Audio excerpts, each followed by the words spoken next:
So we've returned to the bed after quite an interesting day, right, Lil? Yeah, it was great.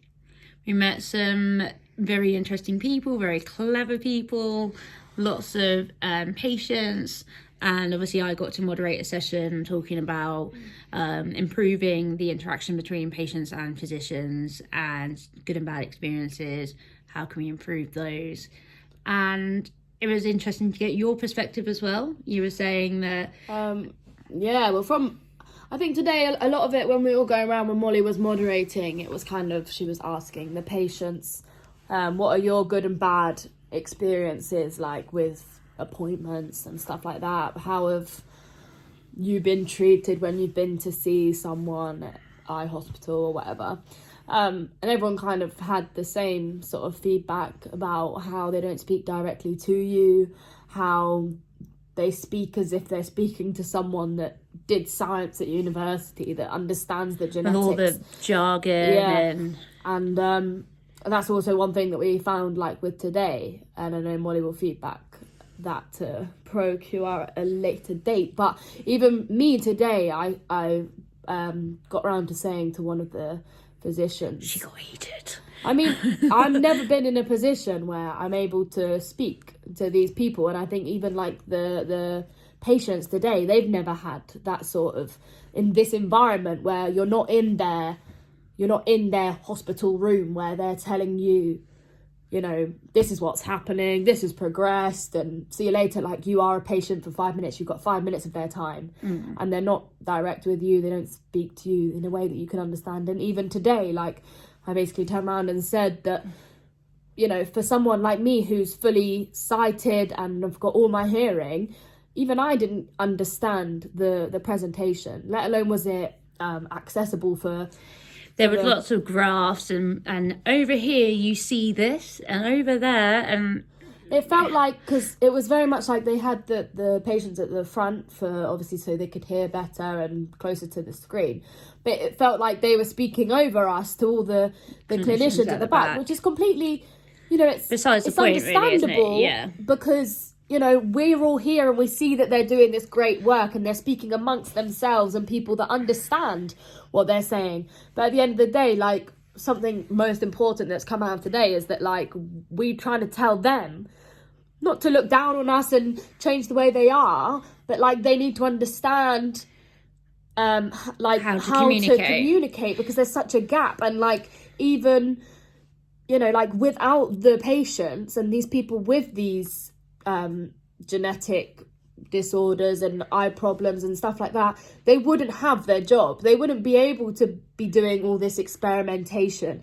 And, you know, without these people going to clinical trials, they don't have any material to do what they do to progress anything. So there needs to be like a bridge between the gap of how they speak so that we can all understand, because, you know, we're not dumb. It's just we didn't choose to have science as our route in life. Like, we don't understand a word they're saying, let alone the actual patients that want more insight to what's happening. Yeah, no, it was really good. It really good for us to actually have the opportunity to speak to these guys and say, look, listen, this is what needs to be done, blah blah blah, and they all listened. They were really great. They're really nice people, and there's no doubt in saying that they're not doing their job. You don't think they're scary anymore? Not anymore. But, like, there's no doubt. There's no doubt that they're not doing their job, that the research is not happening. But even, like, you know, Matthew was saying today, you know, you should be shouting from the rooftops what you're doing, because it's amazing. It's great work, yeah. It's great work, but we don't want to give out false hope. Like, that's one thing that they were saying, and that's totally understandable. One thing that was a very popular, common the word, experience was, we were all told 10 years ago, in 10 years' time, we'll probably have something that will stabilise your progression. And that is, for me, I was 12 years old, that is not that far away, and I'd be a young adult. I could have been saying to myself, oh, cool, I'll be able to drive at 25. Fun. And this is the thing, the clinicians, they were kind of saying, you know, there's such a fine line between, you know, you coming in and us saying, by the way, there's so much research and this is happening and this is happening. Well, it's hard not to get excited about research, because I think it's important to address the progress we've made in medical history.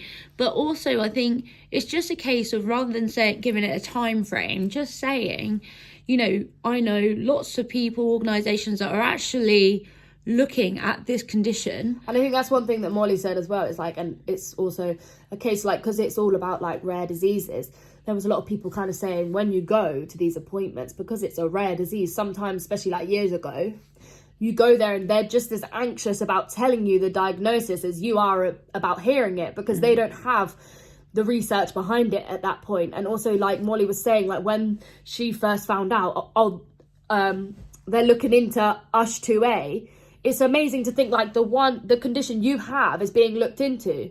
Not to say, oh, we're going to do this, this and this, but just like if you personally have a rare disease, I can only imagine that, you know, until it's found, until they start doing the research, you feel like you're nothing. You feel like they're not going to do anything. There's no cure, there's no hope. But I as think soon as they literally say that title, it gives you so much more. Yeah, it like I literally in the last 2 years, as a lot of you will know, like donating my skin 18 months ago and seeing a picture only today of my retina.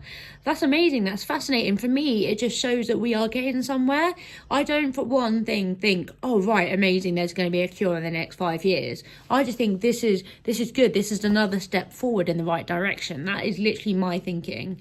But yeah, no, and obviously Rebecca's presentation, brilliant, top notch. Love her. Hoping to catch her at the dinner.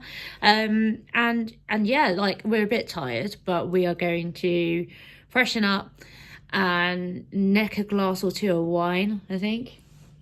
She's a white gal, I'm a red gal, so but yeah, no, looking forward to it. Obviously we've got another little session tomorrow and then we head back to the UK.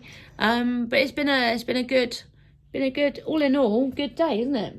It's been really nice, yeah. Been really nice. Oh look, sister bonding time. We probably hate each other next week. Yeah, I'm not going to speak to her after this.